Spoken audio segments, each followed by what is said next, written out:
Sir అది toughness ఉంటేనే కదా సార్ మన టైం అవును. మేనేజ్మెంట్ ఉండేది.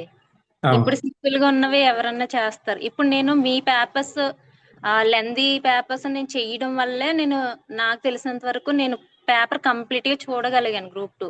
లిటరల్లీ నాకు అసలు టైం మేనేజ్మెంట్ సరిగ్గా ఉండేది కాదు సార్. నేను గ్రూప్ 4 కూడా అలానే మిస్ అయ్యా. కంప్లీట్ గా ఓకే. బిట్స్ చూడలేకపోయాను నేను. ఇప్పుడు ఎగ్జామ్ ఎప్పుడన్నా జరగని నీ ప్రిపరేషన్ నీకు ఉండాలి. ఇన్ఫాక్ట్ అప్పుడు లైబ్రరీలో ఎగ్జామ్ పోస్ట్ పోన్ చేయమని చెప్పినప్పుడు కూడా రమణన్నయ్య నేను లైబ్రరీలో ఉండి పైన కూర్చుని చదివాం గానీ లైబ్రరీలో మొత్తం మేమిద్దరమే కూర్చుని చదివాం సార్. ఉమ్, మిగతా వాళ్ళందరూ కింద ఉన్నారు ధర్నా కోసం అని. ఉమ్. అంటే అంతలా అసలు ఏమీ పట్టించుకోవద్దు, నీ పని నువ్వు చేయి, నీ 100% నువ్వు ఇచ్చినప్పుడే కదా నీకు జాబ్ వచ్చేది, వేరే వాటిని పట్టించుకోవద్దు అని చెప్తారు సార్ ఎప్పుడు. ఇంకా మీకు ఈ గ్రూప్ 2 ప్రిపరేషన్ అనేది ఒక 1 మంత్ లేకపోతే 1 ఇయర్ అయ్యేది కాదు.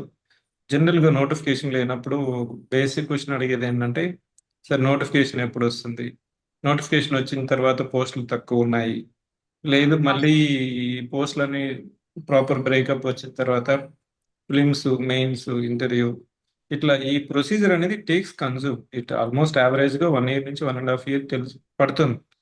అది తెలుసుకొని వాళ్ళు ఏదో మళ్ళీ డీవియేట్ అయిపోతూ ఉంటారు, మధ్య మధ్యలో ఏదో ఒక ఎగ్జామ్ రాసుకోవడము, మెరిట్ కూడా లాస్ట్ కి ఆ, వదిలేసి మళ్ళీ ప్రైవేట్ జాబ్కి వెళ్ళిపోతున్నారు. అట్లాంటి మైండ్ సెట్ వాళ్ళకి మీరు ఇచ్చే.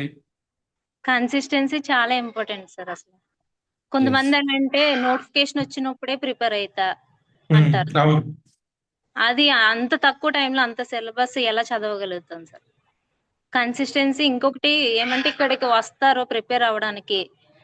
ఇప్పుడు వేరే ఏదో కోర్టు కేసు పడింది అంటే ఇంకా నెగ్లెక్ట్ చేస్తారు, ఇది అవ్వదు ఇప్పుడు అన్నట్టు. కానీ నీ ఎగ్జామ్ ఉంటది అనుకుని నువ్వు కన్సిస్టెంట్ గా ఎవ్రీ డే నువ్వు ఇన్ అవర్స్ పెట్టుకున్నప్పుడు అన్ అవర్స్ కంప్లీట్ చేస్తేనే మనం క్రాక్ చేయగలుగుతాం. కన్సిస్టెన్సీ లేకపోతే చాలా కష్టం సార్.